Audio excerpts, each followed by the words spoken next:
ಮಂಗಳೂರು ವಿಶೇಷ ಆರ್ಥಿಕ ವಲಯ ಅಧಿಕಾರಿಗಳು ದೈವಾರಾಧನೆಗೆ ಅಡ್ಡಿಪಡಿಸಿದ್ದಾರೆ ಅಂತ ಆರೋಪಿಸಿದ್ದಾರೆ.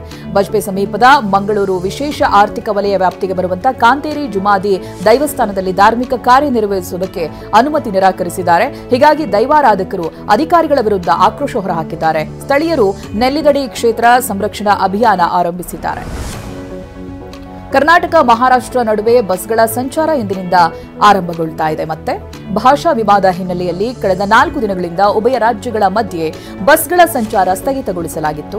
ಬಸ್ ಇಲ್ಲದೆ ಪ್ರಯಾಣಿಕರು ಪರದಾಡಿದ್ರು.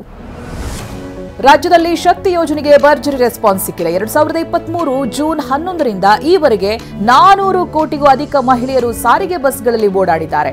ಮಹಿಳೆಯರು ಓಡಾಡಿದ ಟಿಕೆಟ್ ಮೌಲ್ಯ ಬರೋಬ್ಬರಿ 9,000 ಕೋಟಿಗೂ ಅಧಿಕವಾಗಿದೆ ಅಂತ ಹೇಳಲಾಗ್ತಾ ಇದೆ. ಕೋಲಾರದ ಕೋಳಿ ಫೀಡ್ಸ್ ಮಿಲ್ನಲ್ಲಿ ಕಳ್ಳತನ ನಡೆದಿದೆ. ಗ್ಯಾಸ್ ಕಟ್ಟರ್ ಬಳಕೆ ಮಾಡಿ ಹೋಳೂರು ಗ್ರಾಮದಲ್ಲಿರುವಂತಹ ಮಿಲ್ನ ಶಟರ್ ಮುರಿದು ಕಳವು ಮಾಡಲಾಗಿದೆ. ಮಿಲ್ನಲ್ಲಿದ್ದ ಸುಮಾರು 3 ಲಕ್ಷ ಮೌಲ್ಯದ ವಸ್ತುಗಳನ್ನು ಕದ್ದೊಯ್ಯಲಾಗಿದೆ. ಕೋಲಾರ ಗ್ರಾಮಾಂತರ ಠಾಣೆಯಲ್ಲಿ ಕೇಸ್ ದಾಖಲಾಗಿದೆ.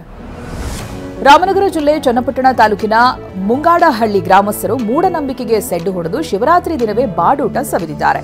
ಚನ್ನಪ್ಪಸ್ವಾಮಿ ದೇವರಿಗೆ ನೈವೇದ್ಯ ಮಾಡಿ ಪಂಥಿ ಭೋಜನ ಮಾಡಿದ್ದಾರೆ. ಮಟನ್ ಸಾರು, ಬೋಟಿಗೊಜ್ಜು, ಚಿಕನ್ ಚಾಪ್ಸ್, ರಾಗಿ ಮುದ್ದೆ ಊಟ ಸವಿದಿದ್ದಾರೆ. ಮಹಾಕುಂಭಮೇಳಕ್ಕೆ ತೆರಳಿ ವಾಪಸ್ ಬರ್ತಾ ಇದ್ದ ಭಕ್ತರ ಜೊತೆ ವಿಮಾನದಿಂದಲೇ ಟಿವಿ9 ಗ್ರೌಂಡ್ ರಿಪೋರ್ಟ್ ಮಾಡಿದೆ. ಟಿವಿ9 ಜೊತೆ ಮಾತನಾಡಿದ ಭಕ್ತರು, ಮಹಾಕುಂಭಮೇಳದಲ್ಲಿ ಭಾಗಿಯಾಗಿರೋದು ನಮ್ಮ ಭಾಗ್ಯ. ಜನರನ್ನ ನೋಡಿದ್ರೆ ಭಯವಾಗ್ತಾ ಇತ್ತು, ಆದರೆ ಸುರಕ್ಷಿತವಾಗಿ ಪುಣ್ಯ ಸ್ನಾನ ಮಾಡಿ ವಾಪಸ್ ಆಗಿದ್ದೇವೆ ಅಂತ ಹೇಳಿದ್ದಾರೆ. 3 ವಿದ್ಯಾರ್ಥಿಗಳು ಪುಸ್ತಕದ ಪುಟಗಳ ನಡುವೆ ಬಚ್ಚಿಟ್ಟಿದ್ದ 3.5 ಕೋಟಿ ಹಣವನ್ನು ಪುಣೆ ಏರ್ಪೋರ್ಟ್ನಲ್ಲಿ ಸೀಸ್ ಮಾಡಲಾಗಿದೆ. ದುಬೈನಿಂದ ಪ್ರಯಾಣಿಸ್ತಾ ಇದ್ದಂತಹ ವಿದ್ಯಾರ್ಥಿಗಳನ್ನು ಪರಿಶೀಲಿಸಿದಾಗ ಯುಎಸ್ ಕರೆನ್ಸಿ ಒಳಗೊಂಡ ಹವಾಲಾ ದಂಧೆ ಬಯಲಾಗಿದೆ. ಗುಜರಾತ್ನ ಸೂರತ್ನಲ್ಲಿರೋ ಶಿವಶಕ್ತಿ ಮಾರುಕಟ್ಟೆಯಲ್ಲಿ ಅಗ್ನಿ ಅವಘಡ ಸಂಭವಿಸಿದೆ. ಬೆಂಕಿಯ ಕೆನ್ನಾಲಿಗೆಗೆ ಸುಮಾರು 834 ಅಂಗಡಿಗಳು ಆಹುತಿಯಾಗಿದ್ದು, ಬೆಂಕಿಯ ಜ್ವಾಲೆ ಇನ್ನೂ ನಿಯಂತ್ರಣಕ್ಕೆ ಬಂದಿಲ್ಲ. ಜೀವನಕ್ಕೆ ಆಧಾರವಾಗಿದ್ದ ಅಂಗಡಿಯನ್ನ ಕಳೆದುಕೊಂಡ ವ್ಯಾಪಾರಿಗಳು ಕಣ್ಣೀರು ಹಾಕ್ತಿದ್ದಾರೆ. ಈಶಾನ್ಯ ರಾಜ್ಯ ಅಸ್ಸಾಂನಲ್ಲಿ ಪ್ರಬಲ ಭೂಕಂಪನವಾಗಿದೆ. ರೆಕ್ಟರ್ ಮಾಪಕದಲ್ಲಿ ಕಂಪನದ ತೀವ್ರತೆ 5ರಷ್ಟು ದಾಖಲಾಗಿದೆ. ಮಧ್ಯರಾತ್ರಿ 2:25ಕ್ಕೆ 5 ಬಾರಿ ಭೂಮಿ ಕಂಪಿಸಿದೆ. ಯಾವುದೇ ಆಸ್ತಿ ಪಾಸ್ತಿ ಹಾನಿಯಾಗಿಲ್ಲ ಅಂತ ವರದಿಯಾಗಿದೆ.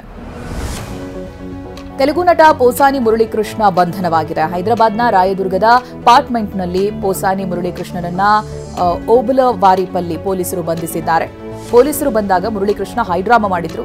ಈ ಹಿಂದೆ ಮಹಿಳೆಯರ ಬಗ್ಗೆ ಆಕ್ಷೇಪಾರ್ಹ ಹೇಳಿಕೆಯನ್ನು ಕೊಟ್ಟಿರುವಂತಹ ಆರೋಪದಲ್ಲಿ ಇದೀಗ ಅವರನ್ನು ಅರೆಸ್ಟ್ ಮಾಡಲಾಗಿದೆ. ನಟ ದರ್ಶನ್ ಪುತ್ರ ವಿನೀಶ್ ಟೆಂಪಲ್ ರನ್ ಮಾಡ್ತಿದ್ದಾರೆ. ನಿನ್ನೆ ಮಹಾಶಿವರಾತ್ರಿಯ ಅಂಗವಾಗಿ ರಾಮನಗರ ಜಿಲ್ಲೆಯ ಗೌಡಗೆರೆ ಚಾಮುಂಡೇಶ್ವರಿ ದೇವಸ್ಥಾನಕ್ಕೆ ವಿನೀಶ್ ಭೇಟಿಯನ್ನ ಕೊಟ್ಟಿದ್ದಾರೆ. ಅಪ್ಪನನ್ನ ಸಂಕಷ್ಟದಿಂದ ಪಾರು ಮಾಡುವಂತೆ ಪ್ರಾರ್ಥನೆ ಸಲ್ಲಿಸಿದ್ದಾರೆ.